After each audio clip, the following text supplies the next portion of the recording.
Hello students, कैसे हैं आप सभी लोग। आज हम अपने नए वीडियो को लेकर के आए हैं। आज का हमारा टॉपिक है डेटा स्ट्रक्चर के अंदर हम लोग पढ़ने वाले हैं लूप्स को। आज हम बात करेंगे कि लूप्स किस तरीके से काम करता है। देखिए, लूप होता क्या है, अगर आप कोई भी काम कॉन्टिन्यूस वे में कराना चाहते हैं, यानी कि लगातार आपको अगर कोई काम करवाना है तो हम किस में करेंगे, वो काम लूप के अंदर करेंगे। थोड़ा पहले हम लोग लूप को समझेंगे कि लूप के अंदर हमारे पास क्या क्या चीज़ें होती हैं। हमारे पास लूप में 4 चीज़ें हमारे पास यहाँ पर अवेलेबल होती है। अब इन 4 चीज़ों में सबसे पहली चीज़ कौन सी होती है? सबसे पहली चीज़ होती है इनिशियलाइजेशन, और या फिर कह लीजिए डिक्लेरेशन। इनिशियलाइजेशन का मतलब होता है आपने कोई वैल्यू असाइन कर दी हो, डिक्लेरेशन का मतलब होता है आपने कोई वेरिएबल को डिक्लेयर कर दिया हो। देन आप इन दोनों काम को एक साथ भी कर सकते हैं। दूसरी चीज़ होती है टेस्ट कंडीशन, यानी कि टेस्टिंग आप यहाँ पर करेंगे, कोई भी आप यहाँ पर अपनी कंडीशन लगा देंगे। इन द सेंस आपने कहा कि आई की जो वैल्यू है वो 3 से छोटी है, इस तरीके की जो सिचुएशन है वो हमें यहाँ पर लगानी होती है। नेक्स्ट बात करते हैं स्टेटमेंट की। स्टेटमेंट क्या होता है, जैसे कि आपने कहा कि हमें कोई प्रिंटिंग स्टेटमेंट यहाँ पर प्रिंट कराना है। मान लीजिए आई की वैल्यू को हमने डिस्प्ले करा दिया, तो ये क्या कहलाएगा, कोई प्रिंटिंग स्टेटमेंट कहलाएगा। ये 3 चीज़ इंपॉर्टेंट है। चौथे नंबर की चीज़ यानी कि 4th नंबर की जो चीज़ आती है वो आती है इंक्रीमेंट, या ये कह लीजिए डिक्रीमेंट। इंक्रीमेंट का मतलब होता है प्लस प्लस और डिक्रीमेंट का मतलब होता है माइनस माइनस। इसको थोड़ा सा कुछ इस तरीके से समझते हैं। यहाँ पे हमने कहा ए के अंदर 10 वैल्यू है और ए में मैंने यहाँ पे लगा दिया प्लस प्लस। इसका मतलब क्या हुआ, पोस्ट इंक्रीमेंट की बात यहाँ पर की जा रही है। तो हमारी ए की वैल्यू क्या हो जाएगी, 11। सेम मैंने आपसे कहा a = 10 और मैंने कहा प्लस प्लस a, ये है मेरा प्री इंक्रीमेंट। प्री इंक्रीमेंट से मेरा क्या मतलब है कि आपकी जो वैल्यू है वो क्या कर जाएगी, 11 हो जाएगी। तो आप कहेंगे कि सर यहाँ पे भी वैल्यू 11 हो रही थी और यहाँ पे भी वैल्यू 11 हो रही है, तो क्या फ़र्क है इन दोनों बातों में? इन दोनों बातों में ये फ़र्क है, यहाँ पर बाद में वैल्यू को इंक्रीज़ किया गया, फिर इसको प्रिंट कराया गया। यहाँ पहले वैल्यू को इंक्रीज़ किया गया और उसके बाद में यहाँ पे उसको प्रिंट करा लिया गया। देन अभी कोई इफ़ेक्ट नहीं पड़ रहा है आंसर पे। आंसर पर इफ़ेक्ट तब पड़ता है जब आप किसी अनदर वेरिएबल के अंदर आप वेरिएबल्स की स्टोर कराते हैं वैल्यू। देन अब देखते हैं क्या करते हैं। ए का जो वैल्यू है 10, उसको सबसे पहले आप बी में स्टोर करा देंगे और उसके बाद कहा जाएगा कि आप इंक्रीमेंट करा दीजिए। तो यहाँ पर बी की वैल्यू कितनी हो जाएगी, 10। ये कह रहा है पहले आप इंक्रीमेंट कराइए और उसके बाद जा कर के ए में, मतलब बी के अंदर ए की वैल्यू को स्टोर करा दीजिए। तो यहाँ पे आपकी वैल्यू क्या हो जाएगी, 11। देखिए ये वाला इफ़ेक्ट आपको यहाँ पर दिखाई देगा इंक्रीमेंट, प्री इंक्रीमेंट और पोस्ट इंक्रीमेंट के अंदर। अब बात आती है कि डिक्रीमेंट कैसे करते हैं। मान लीजिए मैंने आपसे कहा ए के अंदर 10 है और मैंने कहा b = a माइनस माइनस, तो आप लोगों को बताना है कि यहाँ पर a और b की क्या वैल्यू आएगी। देन मैंने कहा b = माइनस माइनस a, तो यहाँ पे हमें a की वैल्यू और b की वैल्यू को पता करना है। आप वीडियो को पॉज करेंगे और पॉज करने के बाद अपनी नोटबुक के अंदर ये आंसर आप लोग लिखेंगे और उसके बाद टैली करेंगे कि आंसर हमारा ठीक आया या गलत आया। ठीक है जी। हमने क्या किया, a के अंदर सबसे पहले जो मेरी वैल्यू थी 10, उसको मैंने कहाँ स्टोर करा दिया, b में स्टोर करा दिया। तो इसका मतलब मेरी b की वैल्यू कितनी आएगी, यहाँ पर 10 आएगी b की वैल्यू। और मैंने क्या किया, a में डिक्रीमेंट कर दिया। डिक्रीमेंट करते ही मैंने यहाँ पे क्या किया, वैल्यू मेरी कितनी हो गई, 9। सेम कंडीशन यहाँ पे काम कर रही है। मैंने यहाँ पे सबसे पहले डिक्रीमेंट किया, डिक्रीमेंट करने के बाद b में स्टोर कराया। a की वैल्यू जैसे ही डिक्रीज़ हो गई तो यहाँ पे वैल्यू 9 हो गई और b की वैल्यू यहाँ पे क्या हो गई, 9। तो इस चीज़ का इफ़ेक्ट यहाँ पर पड़ने वाला है। क्लियर है ये बात आपको? अब हम इसका एक छोटा सा कोड देखते हैं और उसके बाद हम एक एल्गोरिथम बनाएंगे और चेक करेंगे किस तरीके से हम लोग यहाँ पे काम करते हैं। आप लोग इसका एक स्क्रीनशॉट ले लीजिए क्योंकि आगे आपके काम आने वाला है। अब हम यहाँ पर एक लूप का कॉन्सेप्ट आपको बता रहे हैं। मान लीजिए आपने यहाँ पे क्या किया, 2 हेडर फाइल लगाई, फिर उसके बाद मेन मेथड बनाया। देन उसके बाद आपने कहा था मेरे पास में एक इंटीजर i नाम का वेरिएबल है। क्लियर कर दिया मैंने स्क्रीन को। फिर मैंने फॉर लूप लगाया, मैंने कहा i में 1 है, i <= 100 मैंने यहाँ पे डाला और उसके बाद मैंने यहाँ पे क्या करा दिया, इंक्रीमेंट करा दिया। बॉडी शुरू करी, फिर उसके बाद मैंने यहाँ पे लिखा प्रिंटिंग स्टेटमेंट यानी कि प्रिंटफ, और इन्वर्टेड कॉमा में i = %d लगा के /t मैंने यहाँ लगा दिया। इससे क्या होगा, i की वैल्यू 1 से 100 तक चलेगी और i से 1 और फिर 2 3 4 कंटिन्यू 100 तक आपके नंबर यहाँ पर डिस्प्ले करा दिए जाएंगे। और किसकी हेल्प से आपने किया ये आपने किया है फॉर लूप की हेल्प से। देखिए काम कैसे करता है, सबसे पहले यहाँ पर आएगा, i में 1 डाल दिया, यहाँ पे कंडीशन चेक होगी, 1 छोटा है बराबर है 100 से, कंडीशन चेक करी उसने। कंडीशन चेक करने के बाद कंडीशन अगर ट्रू है तो वो अंदर आ जाएगा। जैसे ही वो अंदर आया, उसने कंडीशन चेक करने के बाद उसने उसको डिस्प्ले करा दिया, और डिस्प्ले कराने के बाद वो कहाँ पहुँच जाएगा, डिस्प्ले कराने के बाद वो इंक्रीमेंट करने जाएगा। फर्दर वो क्या करेगा, फर्दर वो आगे पहुँचेगा, फिर उसने क्या करेगा, कंडीशन चेक करेगा कि 2 छोटा है बराबर है 100 के, नीचे आएगा, कंडीशन ट्रू होगी, एग्जीक्यूट कर देगा। फाइनल जब तक इसकी वैल्यू यहाँ से फॉल्स नहीं जाएगी तब तक ये कॉन्टिन्यूस वे में चलता रहेगा। अब हम देखते हैं कि इस जो हमने ये क्वेश्चन किया है इसका एल्गो हम कैसे बनाएंगे। एल्गो बनाने के लिए थोड़ा सा तरीका आप लोग यहाँ देखिए क्या होता है। हाँ जी, चलिए करते हैं। सबसे पहले आपको याद है कि आपको क्या लिखना है, स्टेप 1 यानी कि स्टार्ट।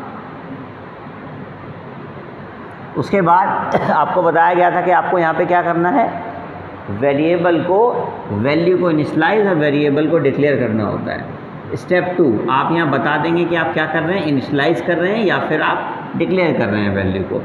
किस टाइप का आपने वेरिएबल लिया है, इंटीजर, INTEGER, शॉर्ट में नहीं लिखेंगे यहाँ पे इन, और यहाँ पे फिर आप फुल स्टॉप लगा देंगे। इससे पता चल गया कि आप लोग यहाँ क्या कर रहे हैं, ए लिया, आई लिया, आई लिया आपने, यहाँ कोई भी ले सकते हैं वेरिएबल, इससे कोई फ़र्क नहीं पड़ेगा, आई ले लिया। उसके बाद आप क्या करने के लिए जा रहे हैं, स्टेप 3 आप कर रहे हैं डिस्प्ले 1 to 100 नंबर, ये आपने मैसेज दे दिया। अब आप किसके बेसिस पर ये काम कर रहे हैं, लूप के बेसिस पर ये काम कर रहे हैं। आपने यहाँ पे क्या किया, आपने यहाँ पे लिखा यूजिंग लूप। देखिए आप किसी को ये नहीं कह सकते कि आपको फॉर लूप का इस्तेमाल करना है, वाइल का इस्तेमाल करना है, डू वाइल का इस्तेमाल करना है। आपको ये बताना है कि लूप का इस्तेमाल करना है बस। तो आप स्टार्टिंग में लिखेंगे यूजिंग लूप, उसके बाद बात आती है कि आपको आई की वैल्यू में कितना डालना है, 1 डालना है। आप यहाँ लिखेंगे सेट i = 1। आपने सबसे पहली वाली नंबर को यहाँ पे काम कर दिया। देन उसके बाद आपको कंडीशन डालनी है। आप इसके नीचे आएंगे, यहाँ लिखेंगे i <= 100, फिर यहाँ लिखेंगे देन क्या हो जाए, ये प्रिंटिंग स्टेटमेंट में आएगा। आप यहाँ लिखेंगे display i inverted comma = inverted comma और i की वैल्यू। इसमें आपको क्या करना होगा, इसमें आपको ये /t वगैरह देने की कोई रिक्वायरमेंट नहीं है, वो डिपेंड करेगा कि आपने क्या कंडीशन दे रखी है, किस तरीके से आप लोगों को फॉर्मेट में प्रिंट कराना है। देन उसके बाद आपको कराना होता है इंक्रीमेंट। देखिए जैसे आप लोगों ने यहाँ i++ करा दिया, तो होता ये है कि आप जनरली i++ नहीं करा सकते इसके अंदर। तो आपको क्या लिखना पड़ेगा आपको लिखना पड़ेगा सेट i = i+1। ये आपको याद रखना है। ये वाला जो कंटेंट है i++ वाला, उसको हमने यहाँ पे ऐसे लिखा हुआ है, ये आप ध्यान रखेंगे। उसके बाद आपको क्या करना है, हमारे स्टेप 1 भी हो गया, 2 हो गया, 3 हो गया, 4 हो गया। उसके बाद आपको लूप को बंद करना है। तो आपने यहाँ पे क्या लिखना है, एंड ऑफ लूप। ये आपका लूप यहाँ पर क्लोज हो गया। उसके बाद आप बात करेंगे स्टेप 4 में, यहाँ आप एंड, स्टॉप, एग्ज़िट कुछ भी आप इजीली यहाँ पर कर सकते हैं। आपको सिर्फ इतना बताना है कि लूप कैसे इस्तेमाल होगा। आपने जो चार्ट देखा था, आपको मैं याद दिला देता हूँ कि लूप की जो कैटेगरी, एक तो 4 है हमारे पास, एक वाइल है हमारे पास, एक डू वाइल है। तो इसका मतलब ये नहीं है कि मैं किसी पर्टिकुलर लूप की बात कर रहा हूँ, मैं बात कर रहा हूँ फॉर लूप की नहीं। इस प्रोग्राम के अंदर तो मैं बात कर सकता हूँ, फॉर लूप चला रहा हूँ, वाइल चला रहा हूँ, डू वाइल चला रहा हूँ, बट हमारा जो एल्गोरिथम है, ये वाला पार्ट हमारा एल्गोरिथम में हम ये नहीं कहते। एल्गोरिथम में हम ये कहते हैं कि हम लोगों को लूप चलाना है। अब वो डेवलपर पे डिपेंड करेगा उसको किस लूप में कंफर्ट है, तो वो लूप उसको वो इजीली चला लेगा।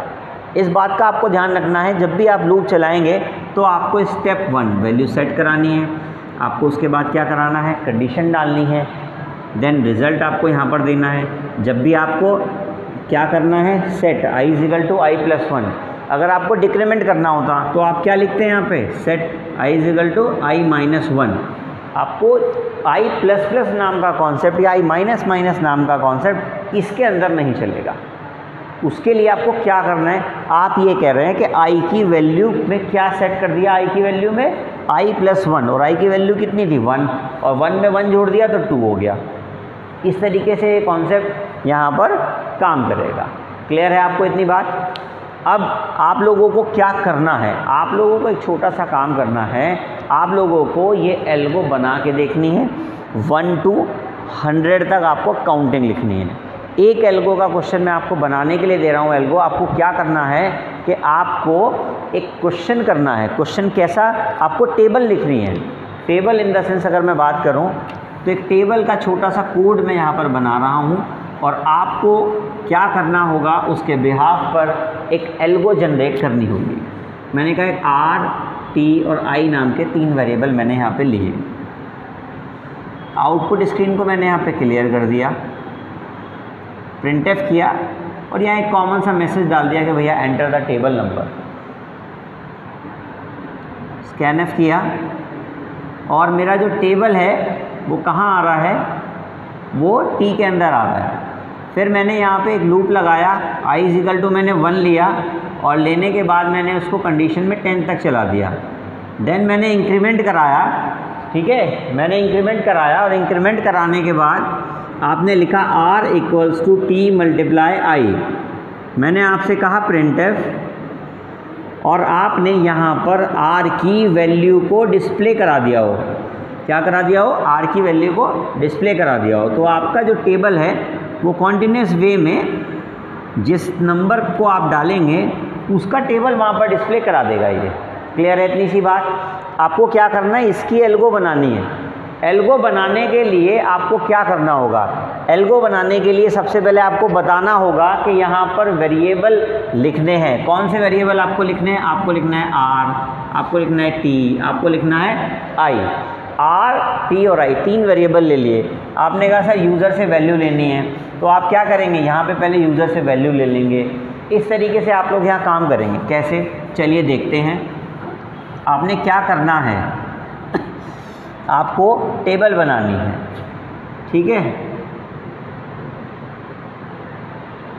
Display table.